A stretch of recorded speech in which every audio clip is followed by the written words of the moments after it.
Hey, Mike. What? Do you occasionally place a bet on a sports team? Sure. Well, Tail Network is here to help. What is that? What is Tail? Tail is a social network for sports enthusiasts and gamblers. Oh, like you. You're a football nerd, right? It kind of is. My season is starting right now. Post sports-related content as well as your picks, and they appear right on the feed for all of your followers. Really? Everyone else can see your analytics, and you can start charging for your knowledge. Oh, really? Yes. Coins can be purchased on the App Store or through the website tailnetwork.com and used to buy picks. You can then cash out the coins you've earned for real money. Again, that's Tail Network on the App Store and tailnetwork.com. Visit them on tailnetwork.com. Again, that's Tail, tailnetwork.com. And you can find out all your information and sign up today. The NFL season is just around the corner, and you need to be on top of your game with Tail Network. Although it's been 20 years since the events of 9/11, many of us can still remember it like it was yesterday. America and the world even has never been the same.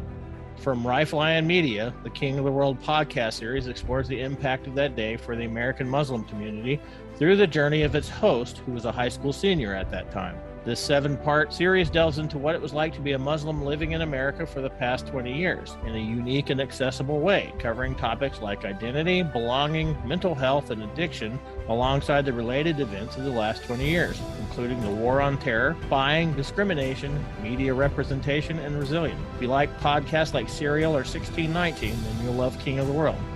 Subscribe now to King of the World wherever you get your podcast. Hey, Mike, you look older lately. Yeah, I've been sitting in front of my screen for hours at a time. You know, that's not good for you. Tell me about it. You need to get Let's Face It, a revolutionary protective serum that harnesses the power to help you de-age. Prevent digital aging? Recent studies have shown how important it is to have protection from high-energy, visible HEV light. It can help you revitalize damaged area. Mike, where can we find great information about this? At impressionderma.com. impressionderma.com. Get your blue light protection today at impressionderma.com. Prevent digital aging. Hey, Mike. Yeah, what's up? Hey, have you heard of Thousand Fell? Yeah, that's the company that's redesigning sustainability for the next generation, starting with a fully circular sneaker. That's correct. Each pair combines thoughtful design with modern and sustainable sourced material, making them durable, comfortable, and recyclable. 97% of sneakers end up in a landfill. We're not okay with that. Join the movement at www.thousandfell.com. Use the promo code TechTime21 to get $21 off your first order. Every pair of Thousand Fell purchase comes with a $20 recycling credit towards your next purchase, making it easier than ever to skip a trip to the landfill. Coming to you from the shores of the Pacific Northwest. Keeping you up to date on technology while enjoying a little whiskey on the side. With leading-edge topics, along with special guests, to navigate technology in a segmented, stylized radio program. The information that will make you go, Pull up a seat, raise a glass with our hosts as we spend the next hour talking about technology for the common person. Welcome to Tech Time Radio with Nathan Mumm. We're back. Welcome to Tech Time Radio, Hour 2. The show that makes you go, The whiskey that makes you go, Technology news of the week. The show for the everyday common person with insightful segments on subjects weeks ahead of the mainstream media. Now, we have poured a second shot of our alcohol. This is the first. This is the first. We've never gone into the second hour with another shot of whiskey. That's But right. if you missed our first hour, you'll see that this is our first ever 4 thumbs up whiskey. It's our That's Screwball, right. Screwball peanut butter whiskey. whiskey. It is amazing. It is amazing. Oh, we're going to have to take an extra hour and a half before we drive home I know. at the We're studio gonna, here. We're going to have to hang out in the parking lot for We're going to a listen while, I to think. Chef Jamie. She's going to tell us what needs to be cooked in different stuff That's here. not Which you real- could hear 6 to 7 p.m. right after us tonight here on KKNW. Oh, nice plug. There you go, I was going David. to talk about grilled cheese and irons, but yours is better. Okay, that's right. Welcome to our show. If you're catching us from 4 to 6 p.m. on Saturday, you're seeing the live show. If you are watching us on Monday, Tuesday, Wednesday, Thursday, Friday, Saturday, not 4 to 6 p.m., and on Sunday, you're catching a rebroadcast. So go to techtimeradio.com Thank you, FireEye, for updating all of their SEO for us and allowing us to have all of the information you need to stay on top of technology each and every day. Hour 2. This is exciting. Look at what we're going to talk about. What are we going to talk about? On the second hour, we have our Back to School Part 2 segment. Woo! So we're going to be changing up a little bit. We should tell some people here. So we're going to do our letters segment every other week. And then what we're going to do is we're going to have some TechTime deals and steals is what we're going to call it. Deals and steals. Do you like that? Deals and steals. Sure. That Sounds very on the level. on the level. That's right. Does it sound politically correct? I don't know about that. Okay. It just sounds on the level. That's on the level. Yeah. You're in the It sounds relaxed? very. The relaxed I 2-hour got my pull? relaxed pose. Okay. I'm pleasantly buzzed from the, From the peanut whiskey. butter whiskey. All right. Well, hopefully you're going to be able to at least interview me for the final segment that we have here with our Microsoft special. I don't know if those questions are going to be interesting if they come out of you. I don't know. We'll Back in find the out. 90s, we're going to be talking about the year 1999. We got some Y2K stuff here. We're going to have to save a lot of time for that segment. Oh, I remember Y2K was so. The worm virus came freaking- out. The Yeah. very first infected email virus comes out in 1999. Mhm. We're going to be talking about all these and how it impacted Microsoft, how it impacted my life, and we're going to have a great time for that segment. And You know, I was working for a telecommunication company in 1999 as a security person. well, let me tell you, that night, that New Year's night, 1999, our Building 11 at Microsoft was completely staffed. And we're going to have to, I don't want to. We were completely staffed too, and we were all standing around waiting for the global shutdown of all the computer planes systems falling and out of the things. skies, right? And Planes were going to fall out of Yeah. the skies. yeah, and that was everything the biggest. That was the biggest disappointment in my life, right there. Was it? Yeah, I mean, Hopefully not. we just sat there and watched fireworks happen, and Nothing happened. nothing happened at Y2K. But we're going to talk about all the work up that got us into 1999 and all the information that happened. Microsoft was really busy that year. We are also going to be talking with Nick Espinoza from Security Fanatics. He's going to be on the show talking about Afghanistan and the field of technology. When an overthrown government or regime takes over a country, what happens to all the IT items? Yeah, What happens to the internet pipes? What happens to the information that was yeah. What previously happens there? to that? Well, we're going to be And talking why are about they it. whining about it? Well, we're going to be talking about that on our middle segment here. Okay. So we're going to dive down and see what happens to the infrastructure, servers, data warehousing, and social media aspects. And then, of course, Let's get We Facebook always- on that. was that? Let's get Facebook on We'll it. get Facebook on there Yeah. with some information. We're going to start our show, as we always do, the second hour with our conversational cards from our great folks at Love Shack. the Love Shack, which airs on. Love Shack Live airs every Thursday afternoon, 1 p.m. to 2 p.m. Pacific time, right here on AM 1150 KKNW. Yeah. All right. David, you need some peanut butter whiskey. That wasn't that smooth. Yeah, I'm still covered up here, though. Yeah, he you know what? Yeah. They have some safety protocols in here. So we Oh, had to- I know. We had to wear our masks and Yeah. everything. You're What? got it. I got an interesting weekend, right? Yeah, So you're going to PAX. I'm going West. to PAX. I'm going to PAX West, the big computer nerd event at the convention center on Sunday. And then you're going to the State Fair on Monday, right? That's right. Yeah. So You are going to get COVID. No, I'm not. No, I'm going to wear masks. I'll protect myself. I will be fine. Sure. Yeah, And, that's. and if not, you and Gwen will have the show the next 2 weeks. I know. All right. That, Okay. that's pretty much what I was. That sounds doing like when it'll I be got fun COVID. anyway. Oh, David's all excited about that. He said that would be fantastic. Yeah. All right. Okay, let's start out with our question. What's the question? What do you remember most about growing up?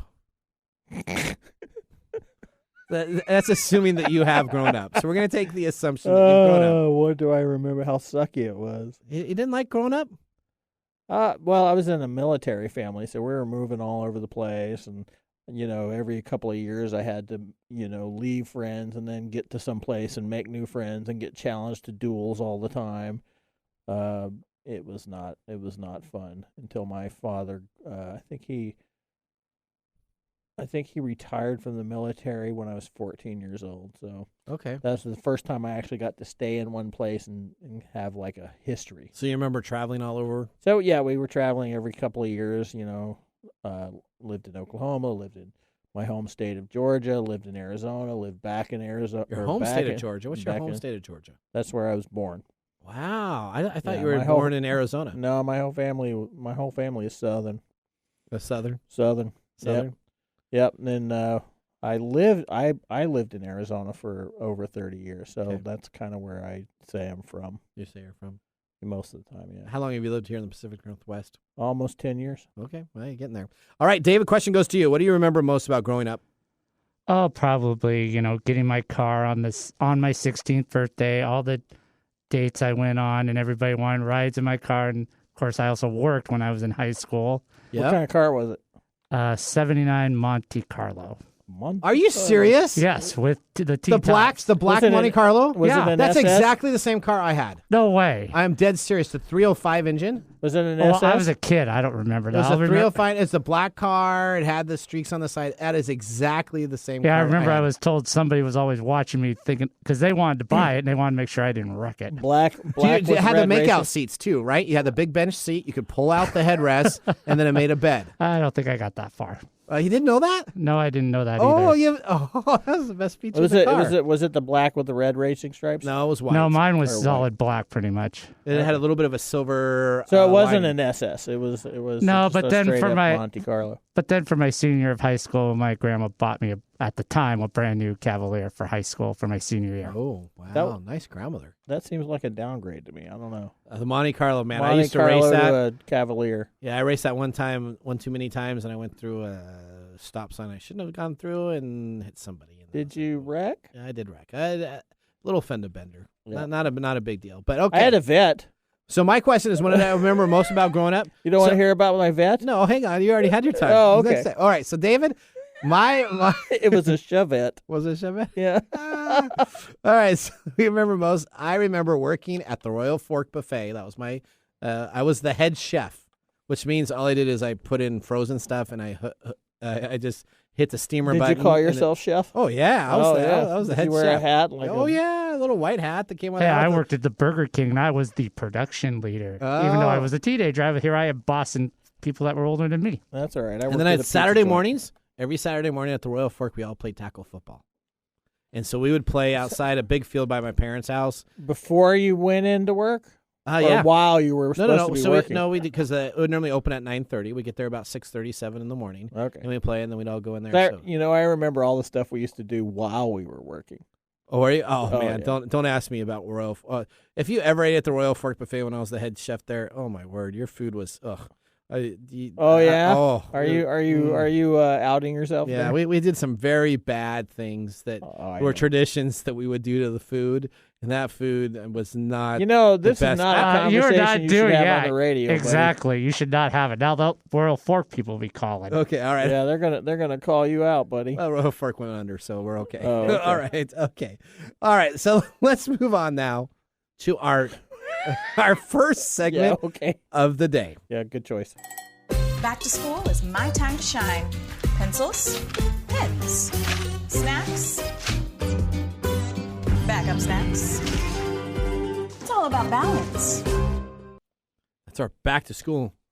I don't Music. like that as much as I like the letters. Well, you know what? We're going to be changing as we're going to have the TechTime deals and steals. Deals so and deals. So we're going to have deals and steals. It's going to be very funny, but this had to be kind of something to put on in there for back to school. And I can only find so much on YouTube that I could download illegally and add music to the background for to Okay. have an opening. Boy, you're just really lucid right now, aren't you? That's what happens. You're talking a lot of stuff you probably shouldn't be saying. I'm going to get myself in trouble. It's It's going to be a great show, though, so you're going to enjoy this because you're going to learn a lot of stuff about me that maybe you didn't know about. And the first thing you're going to know is that on our best Labor Day sales, these are sales that are going on this weekend only and that have been endorsed by TechTime Radio. So that's myself personally. First thing we're going to be talking about is laptops. The Samsung CB4 11.7-inch Intel Celeron Chromebook is now available for $129, regularly $299. It's available this weekend only at Walmart. What's good about this is you get 4 gigs of RAM, 32 gig hard drive, and it's the perfect on-the-go email, word processing, and internet needs to be safe and secure because Chromebooks do not get viruses because they don't download anything. It's all off the web itself. You can take this and open it up on this weekend, which is the #1 hacking and as you called Hacktivist weekend. Hacktober. Hacktober. So Yes, it's the Hacktober week. Hacktoberfest. So this is the big time. If you want to be safe and still cruise the internet, go grab yourself a Chromebook, Samsung CB4 11.6-inch Intel Celeron Chromebook at Walmart. All right, so now we're going to rotate. You got the next big deal. What do you have coming up? This is about gaming PCs and laptops, which is kind of funny because this is supposed to be back to school stuff. Okay, well, But but if you're in college, you need to also game too, right? I suppose. Okay. You Well, know, don't you game on your computer? Yeah, but I'm not in college anymore. I mean, when I went to college, the internet was not around. Are you sure? Boy, things I have to Did look you go to forward college to. 37 years ago? I went to college. I was 18 in 1988. In 19. Oh well, okay. Well, that guy. So, okay. yeah. Okay. Keep on going. Tell us what the deal is. This is for Alienware Aurora R12 Okay. gaming PC. Originally $1469.99 is now on sale for $1,077.99 at Dell.com. That's a pretty. What's in the specs for that The machine? specs, this is considered the granddaddy of PC gaming, with that reputation typically comes at a premium cost. The Aurora R12 rig bucks this trend for Labor Day, offering a beast of a machine for $1,077.99 on top of being stacked with an Intel i5 11500F processor and an NVIDIA GeForce RTX 3060 graphics card. Base unit contains 8 gigs of memory and 1 terabyte hard drive. That sounds pretty good. Yeah. You could probably turn that over into a crypto mining machine too with that video card. Really? Yeah. Even though it's just an i5? Yeah, because you know what? When you're crypto mining, it makes no difference your processor speed. It's all about It's your graphics. all about the graphics card. Yeah, it's your GPU and it's your threads Oh, of your GPU. well, maybe I should go get one, and then we can hook it up as a miner. Yeah, I've been doing okay on the cryptocurrency this year. Yeah? Yeah, but just make sure if you're going to do cryptocurrency, you only go to Coinbase And you have a crypto wallet. and you have a crypto wallet, so you can make sure that after you buy it, you can then put it into a physical form. Which is ironically a thing you take the data off of your computer with and put it in a physical object like a like a real wallet. like a real wallet. So, yeah, maybe, I don't know. So yeah, Maybe you just should be used to just carrying around physical objects all over you the got place. a whole bunch of flash memory and USB yeah, drives, I'm and you gonna just have pull it like out. a bandolier strap of flash drives So- that I rip out of my computer before it's even done copying to. So you're out on the street and somebody jumps at you and they say, "Okay, don't give me your wallet. Give me all your flash drives that are Give me available." all your flash drives. Give me your crypto wallet. That's right. All right, our next deal here goes to earbuds. Everybody likes Apple EarPods. I have it myself an Apple AirPods. We had a problem with them all syncing. So my wife's used to sync with my sons, and my sons used to. It was awesome around the house. So you go and they'd have the iPod. Did they cross? Yeah, so the cross phones. sync? So you're talking on my phone, and all of a sudden I listen to music. Then all of a sudden I could pipe them into my wife's headphones to be like, "What are you doing? What is that?" So, but we got them all fixed out. So the Apple. Is that a hacking No, thing, it's or- just a configuration thing that was enjoyable to have, and Oh, now the wife figured you out just how to screw do it. around and- with yeah, settings? Yeah, now she's like, "No, we're not having that." All right, the AirPods are normally $199. Sometimes great deals are $159, but this week and only $119 at Amazon.com can get you the Apple branded AirPods. Don't buy the imitation. At a $40 off discount, you can receive the best earbuds available for your iPhone and for other items too, because they're Bluetooth enabled. Cool. And what was that? What was that sale price? $119 at Amazon.com. All right. Normally $159 on Amazon. Normally $199 in most retail stores. All right. I got an Amazon.com one for you. Do you? Yeah. Okay. Do you like Fitbit? Yeah, except for it never ever tells me I get my 10,000 steps. Yeah, you don't really use it. I don't. Fitbit means you have to actually exercise. No, I do for during basketball season because I officiate That's basketball right. games, so I do get my 10,000 steps in those days. But what I do like Fitbit as a brand. Well, you can get a Fitbit charge for $129. Okay, so that's the watch, right? Yep, that's the watch. Okay. Which is down from $149.95 on Amazon.com. So the Fitbit Charge 5 may be getting all the attention lately, but its predecessor still holds its own. Okay, so it's the Fitbit It's Charge the 4. Fitbit Charge 4. Okay. Yeah, so it's the one down All from right. the latest. So it's offering Amazon is offering a good deal on the Charge 4, and it's brimming with features that including heart rate and sleep monitors as well as a GPS. I hope it's a better GPS than my phone. Probably. Whether I hate my GPS on my phone. Why is that? If I ever have to worry about some people tracking me with my GPS, It's gonna be like they're never gonna find me. Does your GPS not work right? It really is horrible. Wow. Okay. Yeah. Okay. So there you go. If you're new to the smartwatch. Oh, wow. Wow. Wow. The whiskey's getting to you. Yeah, whiskey. that's right. Yeah. Smartwatch craze are looking to upgrade. Charge 4 is a great choice. Okay. All right. My $129. My last item, because we got to go quick because Nick's on the line, and I'm sure waiting for us. We got the smart home device, the Ring Video Doorbell. My son has one of these. Oh, these are all over the place. Yeah, so right now they're on sale at Amazon.com, $44.99. Normally it's $59.99 on there, so it's not a huge discount, but it's $15 off the list price. Essentially, you put this on your doorbell. My son gets his packages from Amazon. It alerts when the package is there, so any package thieves that are trying to steal them, you can have it taken care of. You can turn it on. You can watch, and it's amazing how it fits as the doorbell, and it's got that whole 360 view of what's going on. It can't have a 360 or 180 view. Yeah, okay, so that's I better. say 360 Yeah, view. that's better. Because It's otherwise you're house. looking right at your brick. Sorry, 180 view. All right. Do you have want one? me to do, Yeah, do do you your want me to last do the one. Echo? Yeah, do the last one. All right, the Echo Show 8, originally $109.99, is $79.99 on Amazon.com. Just this weekend only? Just this weekend only. And this is, let's see, enjoy the conveniences of Alexa at a cost that won't bust your budget. With this offers on the first generation Echo Show 8, the HD smart screen can be used to quickly access weather and traffic reports, make video calls, or even help cook dinner by displaying favorite recipes. And it also lets you play IMDb TV content on there, too.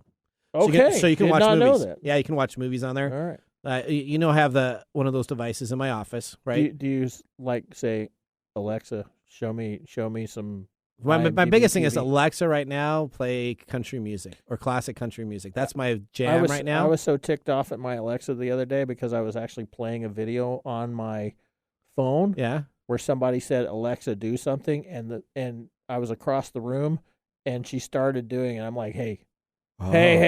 So I need to do a video right now.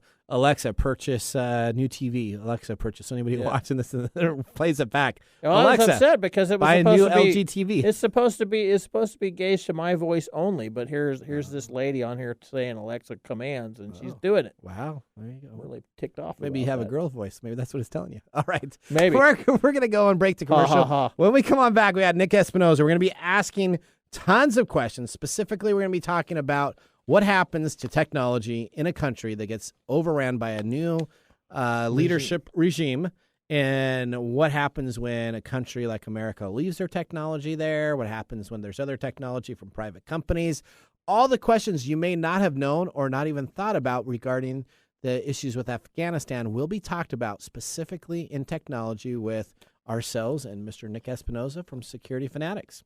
We'll see you right after this commercial break. I'm Nathan Mumm. We got Mike Roday here and David Brown behind the board. And peanut butter whiskey. Upper Left Corner is a PNW true crime podcast now streaming on all major podcast platforms. If you get excited when your favorite true crime podcast tells a story about a place that you've been to or the town that you live in, then Upper Left Corner podcast is for you. Each week, I tell you a story of a crime that has taken place in the PNW and give you background about the town the crime occurred in. If you like true crime, check out Upper Left Corner podcast, now available on Apple Podcasts, Spotify, Google, and more. Ace Hardware is a helpful place with prompt, friendly service, knowledge, and the little things that make a big difference. Service. Selection. Advice. Community involvement. Competitive prices. Convenience. Located near you. And the things you need, such as house keys, lawn and garden, plumbing, electrical, hardware, grills, outdoor living supplies, and even nuts and bolts. When you visit Ace Hardware, you'll be greeted at the door and given the help you need. So come visit us at Ace Hardware in Evergreen Way in Everett, Lake Stevens, and now Stanley. Ace is the place with the helpful hardware, folks.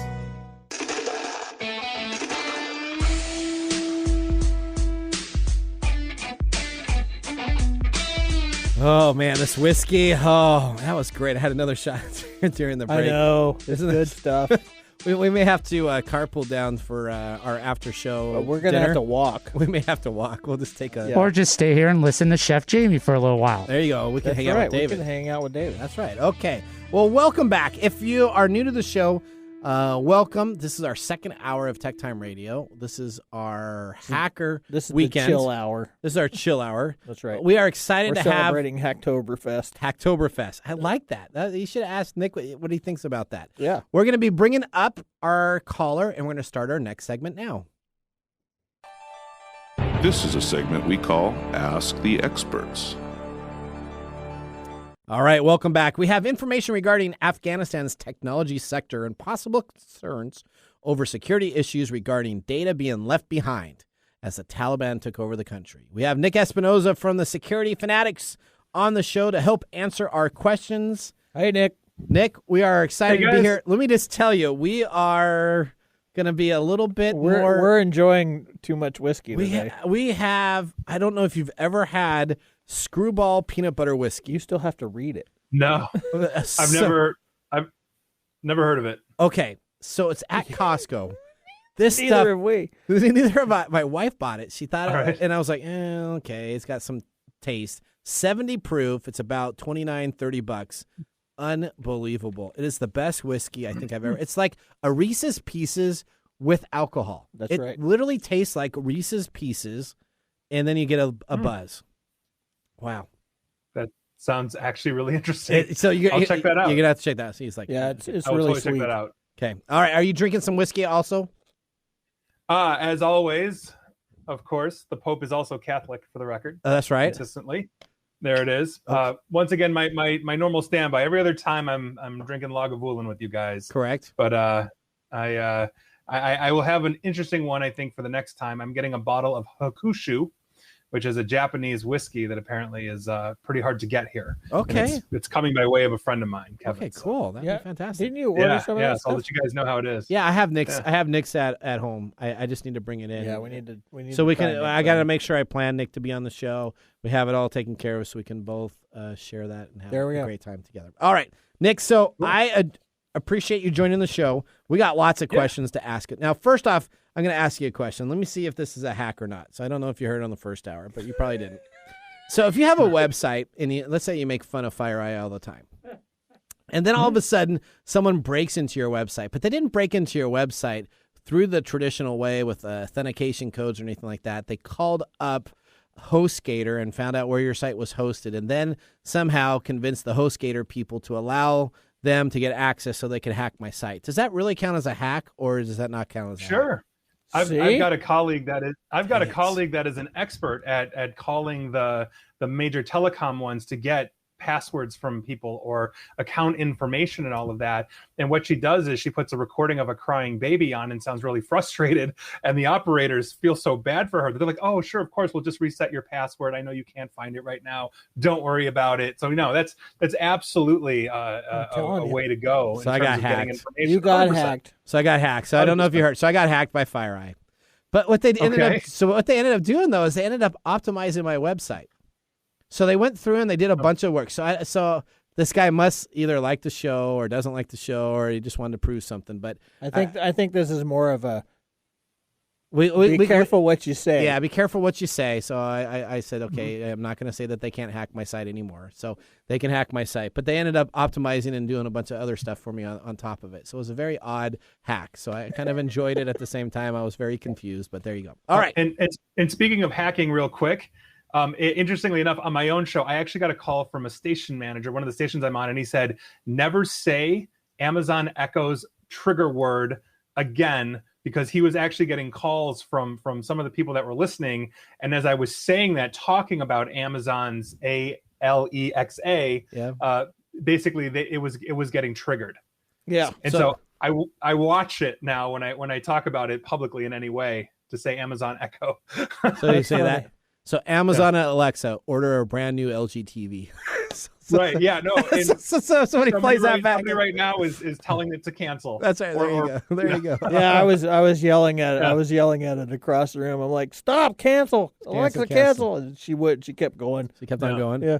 And that now she's really polite to you. Oh, have a good evening. Or like when I ask her what the time is, oh, have a good day. It's just like ultra polite. Yeah. I need a sarcastic one. I want to get rid of polite Alexa to a little bit like, I hope your day sucks. I'm sure there's an app you can download. Yeah, but the politeness is how they get you. I mean, we're getting closer and closer to Skynet, and so they've got to get nicer. That makes sense. Biding their time until they just launch all the nuclear weapons. Yeah, right? there we go.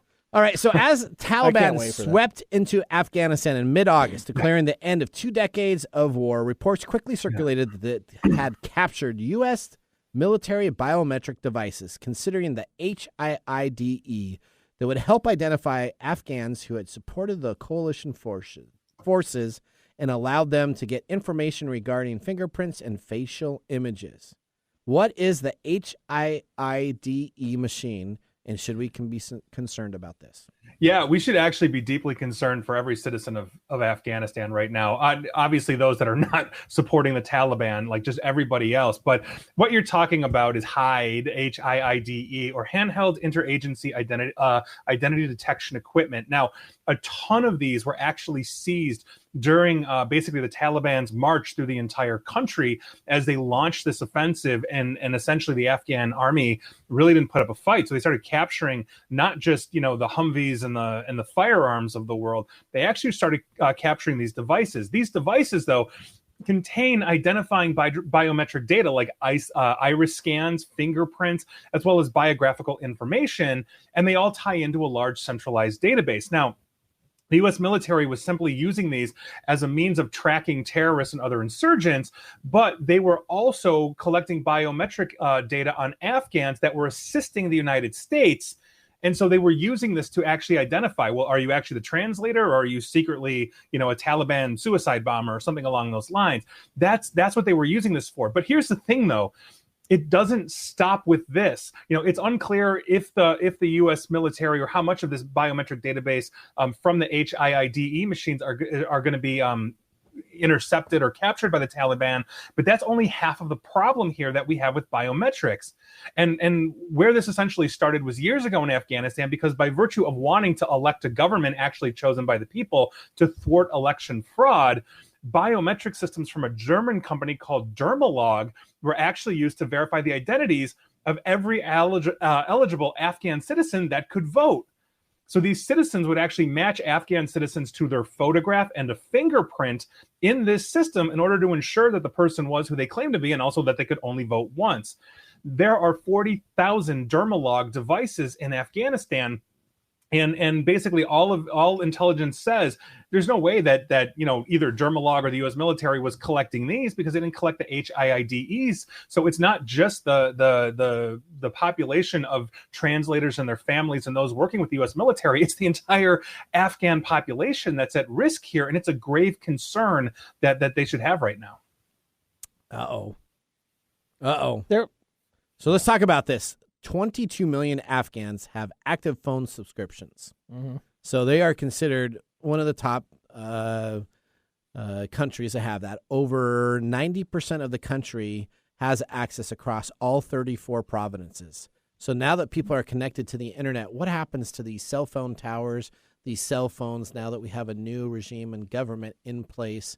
What's happening to that data being transformed and collected from the new regime?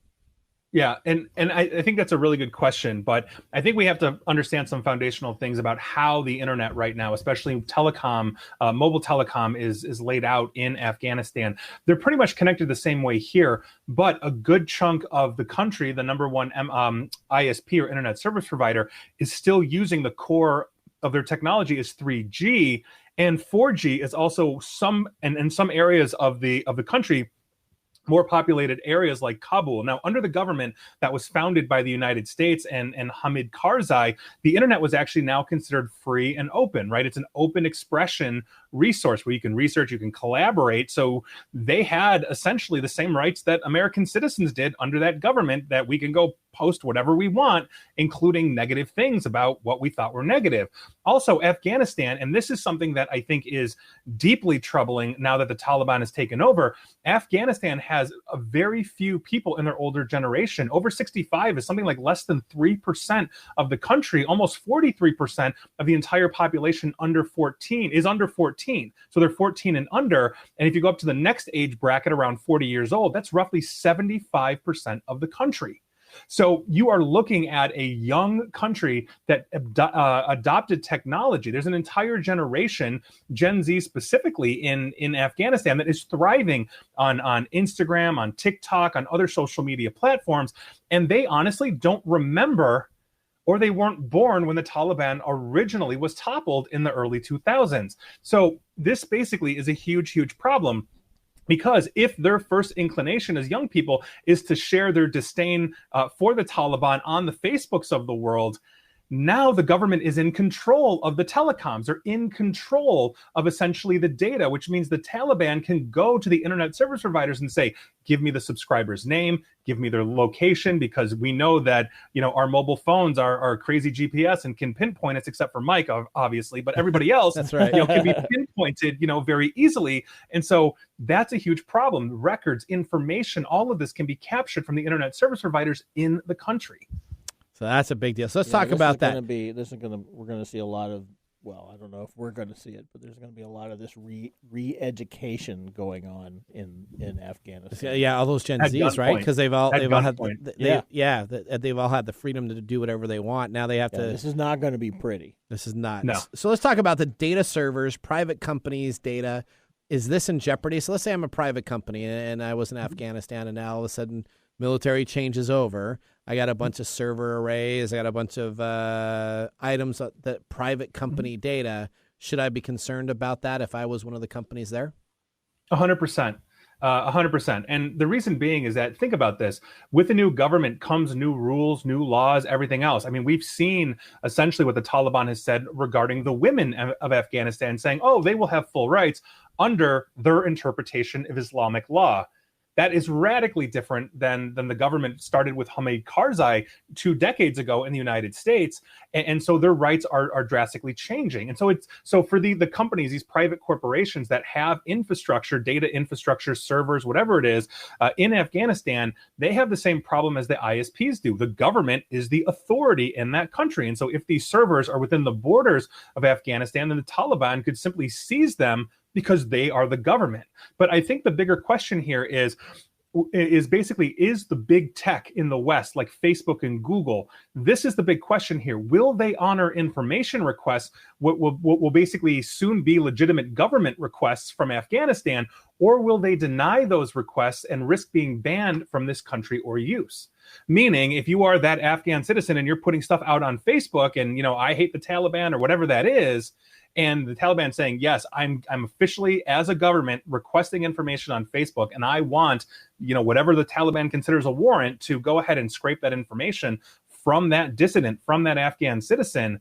How Facebook responds, how Google responds is going to be very, very interesting. Now, most of them, interestingly enough, except for Twitter, of all places, basically categorize the Taliban as a terrorist organization. So as they are now officially, let's say, becoming a government, we're going to see where that changes. That's obviously a huge, huge thing that we're looking at. And we're obviously hoping that, the big tech is not going to assist the Taliban with this, because we're literally talking about executing people here if they get this information. And let's explain what Twitter is doing. What is Twitter doing for this? So basically, Facebook, take your social media pick, even TikTok, although we may see this change because of China. Facebook, for example, and Google consider the Taliban a terrorist organization. Therefore, the Taliban cannot have official Facebook accounts where they can attract followers, deliver information, all of this. Twitter, interestingly enough, has taken the stance. I don't think they've changed it in the last week or so since I looked this up. They take the stance to say, well, the Taliban can have a Twitter account as long as they are, providing or staying within our rules and guidelines and our terms of service. They can do whatever they want. So if the Taliban starts saying, hey, let's blow up the world, Twitter will ban them. But until that, they can actually have a Twitter account officially. And that is a huge difference between pretty much every platform out there now. That's great. All right. I've actually seen some. It's crazy. I have too. Yeah, it's very crazy. All right, last question for you, because we're running out of time. The United States government Office of Personnel Management has said to be compromised. Is this correct? And if so, what dangers could this cause? Yeah, so that's the rumor right there, and part of it is the same. The Office of Personnel Management has, I think, the similar issue that the U.S. military has, in that essentially the entire government, it seems like, and even President Biden himself has said this, we were expecting the Afghan army to fight back. We were expecting to have months of breathing room to properly pack up, properly take all of this information out, and in something like 10 days the Taliban just blew through everything, and we're at the gates of Kabul. So everybody was scrambling, everybody was trying to burn documentation, and so by virtue of that, it is very possible that the Office of Personnel Management, that essentially had an adjunct in Afghanistan, could be compromised in this way. It's a huge problem there, because now you're talking about government employee information, not to mention the fact that they were probably the ones issuing the paychecks to the translators and to everything else. So on top of that, let's say the evidence of the biometric databases from Dermalog and the HIIDE devices, as well now as, let's say, pay stubs from a U.S. agency in Afghanistan, that's overwhelming evidence that the translator is who the translator, claims not to be. Yep. And that's a huge problem, because, as we've already seen, we've seen translators captured and executed already, in the last couple of weeks. And so it's just a horrific situation all around. It really is. So, all right. So what comment would you say to tell everybody and all of our listeners, what should they be most concerned about with this breach, and then we're going to take a commercial break. So what is their biggest concern? I think the biggest concern that we have, quite frankly, is this is going to accelerate the human rights violations that we are all expecting to see from the Taliban. Mm-hmm. So if you recall, they basically lined up people in a soccer field and had a mass execution prior to us invading that country. And despite all of their we're changed, we're new, we're more moderate, we have seen anything but so far. And if they are able to start capturing these people, and we had reports of them blocking access to the airports, from people to get in, I think we're going to start seeing mass executions again. And it's because, people, Afghans, freely and securely believe their government, when they were giving them this information that this government is going to stand, it's not going to be used against them. Regime change always spells disaster, and I think that's a lesson for the world. Mm-hmm. There you go. Thank you very much for joining us on Tech Time Radio, Nick. I always appreciate our conversation. We will see you again in a couple of weeks, I'm sure. Yeah, bye, Nick. Hopefully, yeah. All right, Thanks, great. Guys.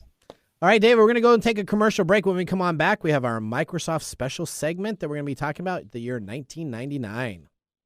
Hello, my name is Arthur, and my life's work is connecting people with coffee. Story Coffee is a small batch specialty coffee company that uses technology to connect people to each product resource, which allows farmers to unlock their economic freedom. Try our Medium Roast Founder Series coffee, which is an exotic bourbon variety that is smooth, fresh, and elegant at storycoffee.com. That's STORI coffee.com. Today you can get your first bag free when you subscribe at storycoffee.com with code TechTime. That's STORI coffee.com. Hi, this is Lisa Downs, host of Reigniting You, a new show here on KKNW that explores a variety of topics and timely issues for making mid to late career transitions. I'll be here every Wednesday afternoon at 3 o'clock bringing you guest interviews, career transition advice, and great stories to guide you to what's next in your career and life. Gain a renewed sense of purpose for your next phase with a positive, forward-looking approach. Get ready to be re-energized, recharged, and reignited Wednesdays at 3 o'clock. Hey, babe, I hear that you can download a new voice on Siri. No way. Yes, it's true. It's a voice that goes, hey, you big hunk. What do you want to do and where do you want to go? Stop it. Oh, God. Okay, I'm kidding. What has tech ever done for our relationships? We can't talk about that on the radio. If you want to eavesdrop on juicy conversations that no one is having around all things love, sex, and relationships, join us right here, 1 p.m. on KKNW and wherever you get your podcast. We look forward to seeing you in the Love Shack. Your business deserves the same expertise as that of a Fortune 500 company.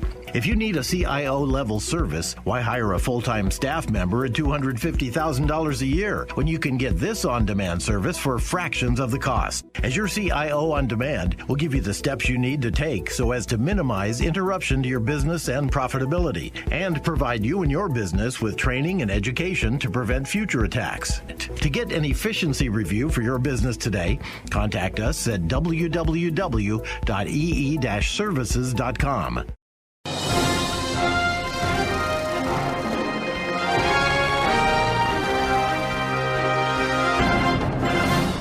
In 1999, Microsoft also raised the bar on its international presence. Mere days after the new year on January 6th, Tinky Winky, Dipsy, Lala, and Poe say hello to Microsoft.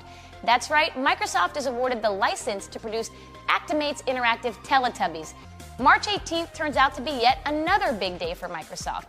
On that date, Internet Explorer 5.0 is introduced by Bill Gates at a launch event on the Microsoft campus in Redmond. By the following week, more than 1 million downloads of the new version have taken place. That summer on June 7th, Steve Ballmer officially launches Office 2000, a key element of the company's vision of knowledge workers without limits. This is, I think, a very significant event, the vision of this third generation of tool for knowledge workers. And 1 week later, on June 14th, Microsoft announces the product details of its client and server software for the television industry, the Microsoft TV Platform Adaptation Kit, or Microsoft TV Pack. On the same day, MSN Mobile, the newest addition to the MSN network of internet services, is made available. Consumers can now sign up to receive a host of wireless information services on their interactive pagers and cell phones. Gamers rejoice again on August 5th. On display at the Microsoft booth are Age of Empires 2 and Age of Kings, and Starlancer, an intense first-person space combat game. Well, as 1999 ends, Microsoft's fiscal year-end sales total $19,750 million, and the headcount leaps to over 31,000 people. But as the 1900s end and the 2000s begin, the specter of the antitrust ruling looms over Microsoft. Still, unprecedented growth and expansion lie ahead in the year 2000. Yeah, that's 1999. That was That was a big year. There's a lot that happened. There was a lot. Some of the other stuff that happened. You know what that was? What's that? Hungary, Poland, and the Czech Republic joined NATO. Okay. As member Boris Yeltsin. Yep. He resigned as president, and guess who took his place? Oh, Vladimir Putin. Or Putin does. On the Ritz. Okay. Right. So, Prime Minister Vladimir Putin was the acting president after Boris Yeltsin, and then Leonardo da Vinci's Last Supper was placed back on display after 22 years of restoration work. Okay, I remember that. That was a big deal. Yeah, and then The Matrix came out. The Matrix, the movie? Yeah. Oh, they're coming out with The Matrix 4 soon, too. I know. So it came on out? Okay. So The Matrix came out. The most important thing, though, Gen Con, they talked about it. Yes. Age of Empires 2. Yeah. The Age of Kings. Yes. I have owned that game since then. I bought that game that year. I play it every Sunday with my kids. I know. I stopped playing it because I get my butt kicked by your kids. You need to come on back because my oldest is getting way too good. So me and the youngest have to team up against the oldest, and he still beats us all the time. Yeah, I don't know if that's going to happen. So you could be the computer person. Yeah, okay. Sure. Okay. Okay, all right. Okay. So, yes. And you were working for Microsoft. I was working for Microsoft. Absolutely. What was it like in 1999? So here's one of my reviews here. So I went through and started looking through a bunch of reviews and remembered, man, it was big deal. I helped work on a company called the Mentco Corporation. You can Google that. Mentco? Yeah, Mentco. It was a corporation. Is it like Mentos? Well, no. There's BG was a part of it. Steve Ballmer was a part of it. Web TV was a part of it. So it was like an interactive new kind of net accounts that were set up for email and different items for that. So a bunch of little spin-up companies were happening at Microsoft. Mm-hmm. The big thing, though, that took over Microsoft was the worm virus. Do you remember the W32? Yes. Melissa, this is the very first virus that was distributed by email. Right. So the internet started when? Well, the internet started in 1995. Right. Yes. That was when it was really available. If you were 35 years in the virtual world, you were not. You're talking about the hour before us. Yeah, Chill. I'm talking about that guy that was talking about being on virtual. Yeah, you gotta be careful about what you say. Years. Yeah. So 1995, the internet happens. That's really that's when you have Netscape. And it takes 4 years for some guy to get the idea that they can do a virus. Yeah, and the virus comes on out and it destroyed tons of computers, and then it would email everybody else as a different virus. And we didn't know what the zip file was, so you got a zip file that came into your machine. You clicked on it, and you opened so we it. were clicking on all kinds of stuff. Everybody clicked on it because we had no cyber training, no idea. Don't click on the link. So I got an email all of a sudden. Gee, I got an email from Bill Gates. What is Bill Gates sending me an email? Oh, he's sending me something cool. Let me click on it. Boom. All of a sudden, it opened up. It was huge over Microsoft. The whole campus was literally shut down for weeks when this happened. That's the interesting thing about humans is that we are a trial and error evolutionary.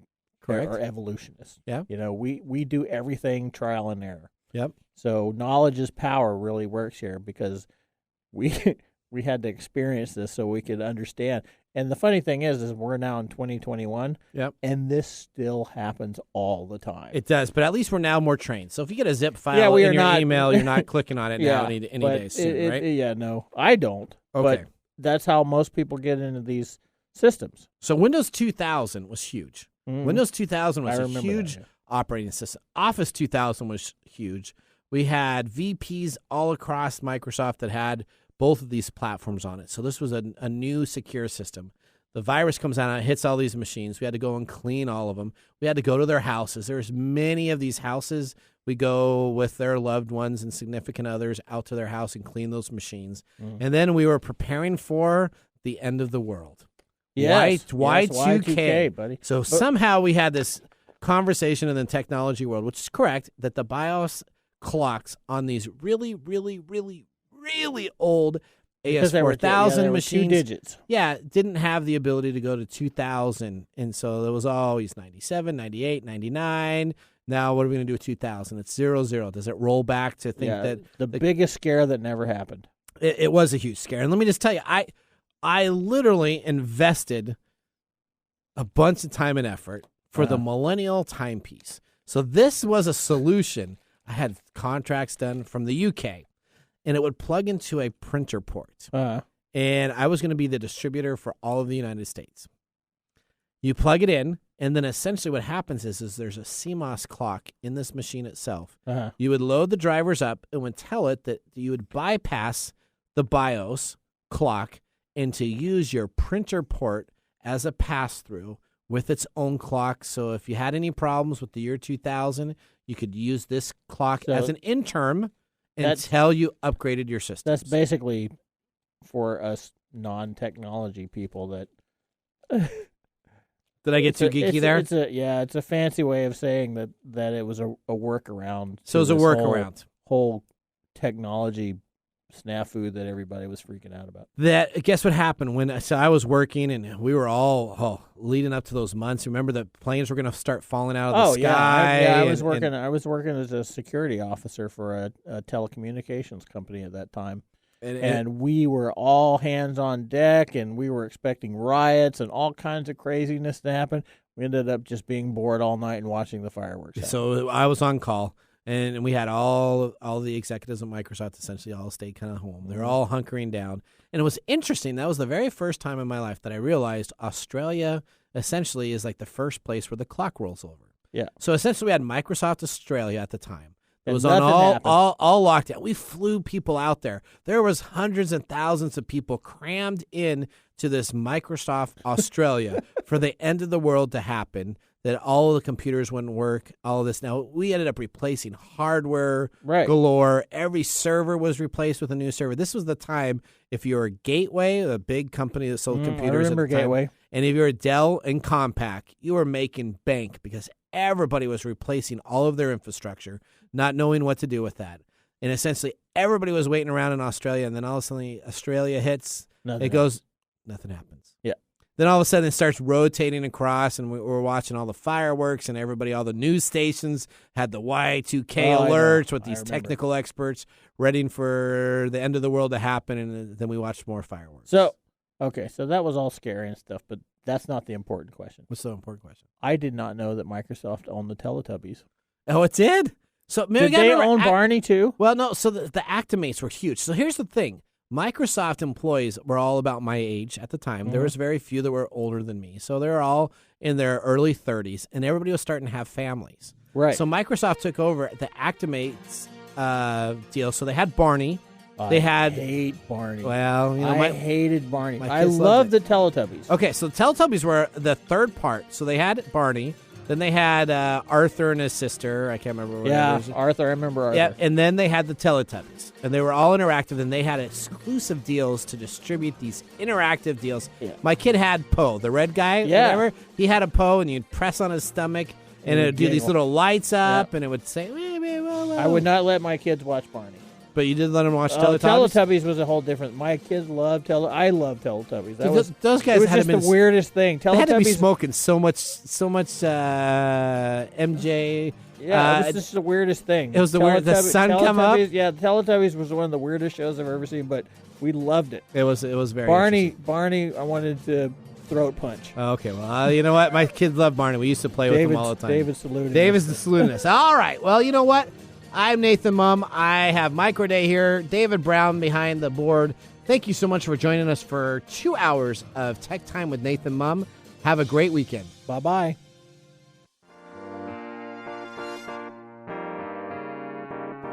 Thanks for joining us on Tech Time Radio. We hope that you had a chance to have that moment in technology today. We also have a few other ways to stay connected, including subscribing to our podcast on any podcast service from Apple to Google and everything in between. And also signing up on our YouTube page, where you get to see us live in video. Yep, you can see us chat and have some fun. It's youtube.com/techtimeradio, all one word. We hope you enjoyed the show as much as we did making it for you. From all of us at Tech Time Radio, remember, Mumm's the word. Have a safe and fantastic week.